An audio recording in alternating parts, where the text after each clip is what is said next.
Simon, we've spoken about fan ticket protests over ticket prices. Sir Jim Ratcliffe has responded to criticism for scrapping concessions for 3% of tickets that remain unsold for Premier League matches and introducing a minimum price of 66 quid. Sir Jim Ratcliffe, of course, at Manchester United. He says, I don't think it makes sense for a Manchester United ticket to cost less than a ticket to see Fulham. I don't want to end up in a position where the genuine local fans can't afford to come. But I do want to optimise the ticketing. He says we need to find a balance. And he says we have to balance it and optimise our ticket income because it feeds back into how do we win the Champions League or the Premier League. So he says that on one hand, and then Brentford promptly announce Gen 10. Which is a £10 price cap on tickets for kids who travel to away matches. Brentford say more can be done to ensure football is accessible for families and young people, and they want other clubs in the industry to follow suit. So what are Brentford being here? Idealistic or realistic? Bit of both, relative to their model. They don't have a £350 million wage bill. They don't have the turnover that Man United have, but they don't also have the depreciation, the transfer fees. Buy better. All of these things mean that Man United have got to be run better, which is what Jim Ratcliffe and the management team are trying to do. And they will make some mistakes, and they will have some challenges. But what they will do is they will apply a commercial mindset to the pursuit of excellence, and there will be some unpopular decisions. There'll be some resistance to it, but there'll be definite outcomes. The only thing I'm surprised about in all of this is that they didn't make a definite decision about Ten Hag in the summer.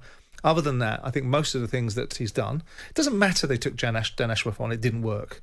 They got rid of him. They made a decision. They thought he was best in class. Didn't look great. It doesn't matter what it looks like. Yes, it does. It matters to the fans. No, it doesn't. No, it doesn't. Well, they'll be saying to each other, what are they doing in that place? It doesn't matter what it looks like because this is a marathon, not a sprint. It matters what you do over a period of time. It matters in the media because everything has to be done instantaneously, and it matters in the moments that fans are dissatisfied. They will forget Dan Ashworth if they win the next 3 games. Oh, I agree with that. So it doesn't really matter. It matters if you linger and you malinger on mistakes that you've made. They've made a definite decision. They're there. The £1 billion that Jim Ratcliffe put in or used to buy Man United has gone nowhere near the club. It's gone into the Glazers' pocket, and that argument will go on forever amongst the Man United fans about how wrong that is. I look at these things and he's got points. Why should a Manchester United ticket be less expensive than a Fulham one? But then the other side of the argument is what was Manchester United built on?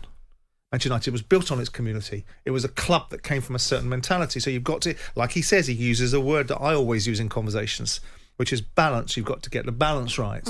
And the thing about football is that really and truly, again, I wrote this last week in an article, the fans don't want to pay the inflated subscription fees that the broadcasters are now charging. The broadcasters don't really want to pay the £1.7 billion per season that the football clubs have. The fans don't want to pay for increased ticket prices. So then who's going to pay for what happens? You want top dollar. You want top dollar product. How are you going to do it if nobody wants to pay top dollar? That falls entirely on the owners. There's a balance to be struck. It's either the fans' club or it's not. There's Del the Hammer saying, what's the average income to the Fulham area compared to the Manchester area? I have no idea. Is that a fair point? Well, it isn't. It isn't. Supply and demand. What's the average What's the average attendance at Fulham? What's the average wage bill at Fulham? How many? 22,000. I mean, we always talk about Man United fans being predominantly in the south. I don't know, and neither do I care. The fact of the matter is that it's supply and demand. And Manchester United have got a 73,000-seater stadium that they fill most of the time. And the argument about ticket prices is relevant to all the clubs. They've all got this pinch point.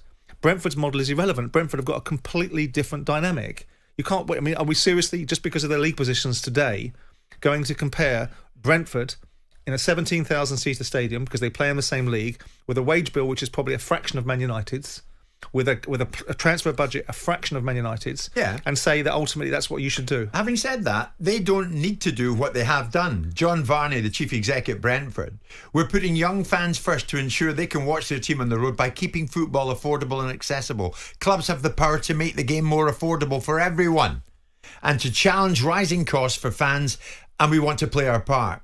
we hope the other clubs follow this initiative. Then he's not wrong, is he? And that's fine. And that's And one, so they should. And that's one particular message. And fans are very lucky. They've got Matthew Benham, who bankrolled that football club and continues to want to be prepared to do so. And you've got Brighton, bankrolled by Tony Bloom, 400, 500 million quid that he's put into that football club. So there has to be a balance struck. And yes, of course, if you're Brentford and you're competing in London against all the clubs in London, who are Man United competing against in Manchester City. And the divide is very clear. So you've got Man United fans and Man City. In London, you've got Brentford, you've got Fulham, you've got Palace, you've got Spurs, you've got Chelsea, you've got West Ham. You've got a proliferation of clubs. So it's a completely different economic model and a completely different football club. And wonderful for them that they want to do this initiative. Do you think others should follow suit? I think everyone should run their business how they want to. But it's nice that Brentford, who recognised by many as still little fellas in a big pond, who have done well, they're throwing it out there. We can do it. Why don't you try it? And that's their value sets. I like it. And fantastic. And they're very fortunate. They've got a brilliant owner that's bankrolled the football club, that's built a new stadium, because it wasn't so long ago you close your eyes and you think of Ron Nodes owning Brentford. And Griffin Park. And it's been catapulted into a different orbit by one man's vision and one man's money, in the same way that to some extent Chelsea were, albeit Chelsea were already a much more established club than if you're going to draw parallels between Brentford. I think there's different models for different football clubs. I don't think it's incumbent upon one football club to lecture other football clubs about what they should and shouldn't do. It's great that Brentford want to do it. There's already an initiative in place that people believe is going to be targeted, which is the way ticket prices are fixed. And I think each club has to cut its cloth accordingly. If you're Manchester United, you do not run your club the way Brentford run theirs. And some might say, well, then you should. Okay, maybe you should right now in this moment in time. And then you'll look down the roll call of honours that Brentford have had in their history, and you'll say, that's why Manchester United have all the media attention. That's why Man United can win bugger all and yet dominate the headlines forever and a day around the entire world. Well done, Brentford, though. We'll see if others do follow suit. Jim White and Simon Jordan. Monday to Friday mornings from 10 on AM, on DAB, via the talkSPORT app and on your smart speaker.